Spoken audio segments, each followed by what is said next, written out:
जो क्लास होगा 11th का बायोलॉजी, मैंने अब तक में 4-5 फाइलों के बारे में बताया था। आज जो 6ठा फाइल को बताऊंगा, तो इससे पहले मैं बता देता हूं कि अगर आपको यह वीडियो अच्छा लगे तो लाइक सब्सक्राइब करना ना भूलें, जिससे मेरी हौसला की अफजाई होगी। तो बच्चों, सबसे पहले फाइलम जो होगा एकाइनोडर्मेटा होगा। एकाइनोडर्मेटा यह मतलब होता है सोल युक्त प्राणी। सोल युक्त प्राणी या क्या होता है? जो घाव करने वाला। सोल माने घाव होता है, सोल मीन्स घाव, और युक्त प्राणी यानी जो इसका भोगी हो। यानी जैसे कि एक कैसे कहा जाता है कांटेदार है। कांटेदार यानी किसी को कांटा कर जाता हो सकता है, वह घाव की लक्षण आ जाते हैं, घाव बन जाते हैं। तो जो प्राणी के घाव हो जाते हैं तो उसी को कहा जाता है सोल युक्त प्राणी कहा जाता है। तो सबसे पहले आ जाते हैं इसको मैं ऑपरेशन में करता हूं, इसको तोड़ देता हूं। एकाइनोडर्मेटा क्या होता है? एकाइनोडर्मेटा को मैं ऑपरेशन करना चाहूंगा, इसको क्या होगा? एकाइनो नहीं तो अस्पाइन। और अस्पाइन मतलब अस्पाइन का हिंदी होता है कांटा, है ना? तो एकाइनो मतलब होता है अस्पाइन, अस्पाइन मतलब होता है कांटा। तो लक्षण, एकाइनोडर्मेटा के लक्षण क्या है? कैसे पता चलेगा कि यह एकाइनोडर्मेटा है? इसकी लक्षण क्या है? ये क्या कारण है जो एकाइनोडर्मेटा इसका नाम पड़ा है, इसका अस्पाइन नाम पड़ा है, इसका कांटा नाम पड़ा है ना बच्चों? तो लक्षण इसका जो होगा बच्चों, शरीर जो हमारा जो बॉडी होती है, हमारा जो शरीर है, शरीर पर छोटे छोटे कांटे होते हैं। जो लक्षण इसका है, ये पौधे का जो लक्षण है, इसके शरीर पर जो होता है छोटे छोटे क्या होता है? कांटेदार होता है, इसके कांटे होते हैं, है ना? ये जीव मुख्य रूप से समुद्री होते हैं। ये समुद्र के किनारे पाया जाता है, समुद्र के पास पाया जाता है ना? ये जीव क्या होते हैं? मुख्य रूप से समुद्री होते हैं। इसमें जलवाहिनी तंत्र होता है, यानी जलवाहिनी तंत्र मतलब होता है जो जल में रहता हो, जलवाहिनी तंत्र कहा जाता है। जो जल में रहता है उसे हम क्या कहते हैं? जलवाहिनी तंत्र कहते हैं। चलने के लिए नल पाद होते हैं। चलने के लिए क्या होते हैं? नल पाद। जैसे नल, ये सब क्या है? नल पाद के रूप में होते हैं, है ना? नल पाद के रूप में होते हैं। तो और पांचवा में शोषण की क्रिया जो होती है नल पाद के द्वारा होती है। मानिए इसके द्वारा क्या होता है? शोषण की क्रिया भी होती है, इसके द्वारा शोषण की क्रिया भी होती है। शोषण यानी सांस लेने की क्रिया को हम शोषण भी कहते हैं। शोषण की क्रिया नल पाद के द्वारा होते हैं। शरीर में 2 सतह पाया जाता है। शरीर में कितने सतह पाए जाते हैं? 2 सतह पाया जाता है। कौन कौन सतह? ऊपर की सतह और नीचे की सतह। यानी ऊपर की सतह को अमुखी सतह, यानी ऊपर को क्या कहते हैं? ये ऊपर वाला सतह हो गया, है ना? और नीचे की सतह को मुख्य सतह कहते हैं। नीचे की सतह क्या कहते हैं? मुख्य सतह। यानी ऊपर की सतह क्या है? अमुखी सतह हो गया, अमुखी। आगे क्या हो गया? मुखीय। ये नीचे का क्या हो गया? मुखीय, है ना? तो कहा जाता है शरीर में 2 सतह होते हैं। ऊपर की सतह को अमुखी सतह और नीचे की सतह को मुखीय सतह कहते हैं। इसमें लाखों अवस्था पाया जाता है। इसमें जो अवस्था जो होते हैं लाखों में होते हैं, है ना? तो इसमें जो होते हैं लाखों अवस्था पाया जाता है। इसका एग्जाम्पल जो होगा स्टारफिश कहा जाता है। जैसा कि मैंने फिगर के माध्यम से आपको स्टारफिश के बारे में बताया है कि इसका जो एग्जाम्पल है स्टारफिश होते हैं। मैं फिर से आता हूँ, मैं इसको समझाया हूँ। मैं गाने के माध्यम से एक डांस के माध्यम से मैं इसको बताता हूँ ये क्या होता है। सबसे पहले बच्चों को सबसे पहले याद होने की तरीका होना चाहिए कि बायोलॉजी से लोगों को डर लगता है, वो डर को खत्म करना है। इनकी नहीं बायोलॉजी बहुत हार्ड सब्जेक्ट है, उल्टा पुल्टा शब्द होता है, हम लोग पढ़ नहीं पाते हैं, लेकिन इसको चुटकी भर में इसको बताना है कि बायोलॉजी नाम से, कि बायोलॉजी पता क्या है।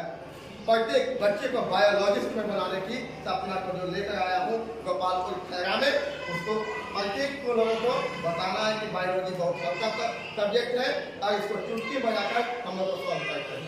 तो सबसे पहले होता है फाइलम। फाइलम जो होता है एकाइनोडर्माटा होता है। एकाइनोडर्माटा मतलब सोल युक्त प्राणी को कहते हैं। सोल मतलब भाव होता है, युक्त मतलब भोगी होता है, प्राणी मतलब जीव होता है। जो जीव सोल युक्त होते हैं उसे सोल युक्त प्राणी कहते हैं। तो इसको मैं बोलता हूँ, जैसे पता एकाइनो मतलब अपाइन होता है, अपाइन मतलब कांटा होता है। इसके लक्षण जो होते हैं, शरीर पर छोटे छोटे कांटे होते हैं, शरीर पर छोटे छोटे कांटे होते हैं। ये जीव मुख्य रूप से समुद्री होते हैं, इसमें जलवाहिनी तंत्र होते हैं, चलने के लिए नल पाद होते हैं, श्वसन की क्रिया नल पाद के द्वारा होते हैं, शरीर में दो सतह होते हैं, ऊपर की सतह को अमुखी सतह कहते हैं, और नीचे की सतह को मुख्य सतह कहते हैं। इसमें लघु अवस्था पाया जाता है,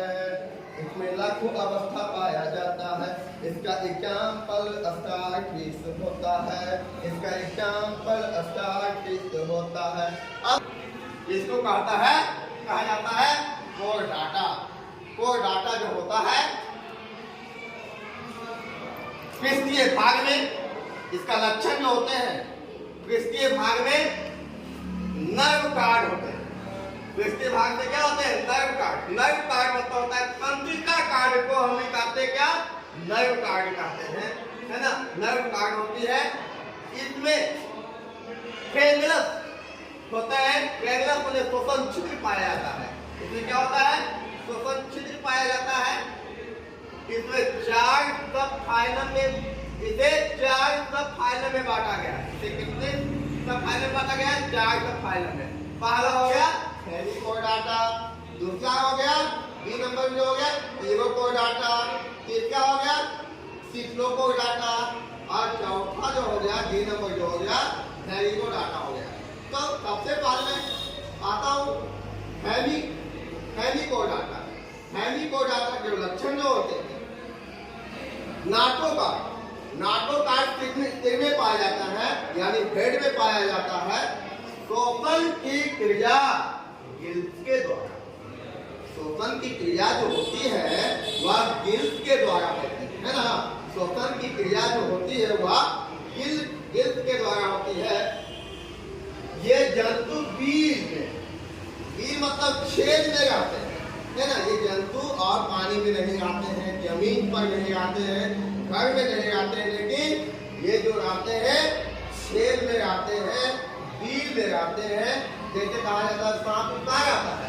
बीज में रहता है ना।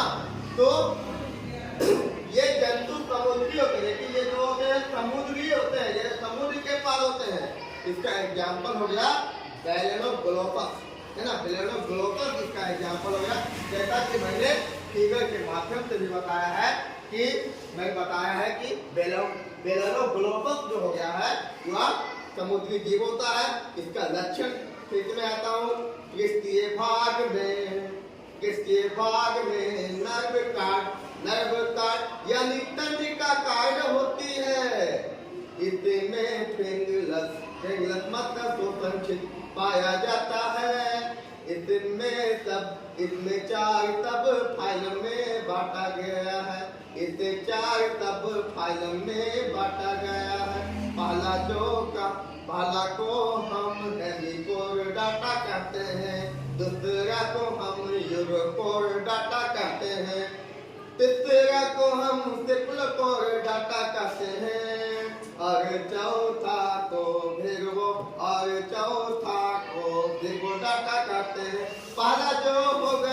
डाटा के जो लक्षण होते हैं, इसमें नाटोकार्ड, इसमें नाटोकार्ड यानी माथा में पाया जाता है। श्वसन की क्रिया यानी सांस लेने की क्रिया गिल्ट के द्वारा होती है। ये जंतु भी छेद में रहते हैं, ये जंतु समुद्री होते हैं।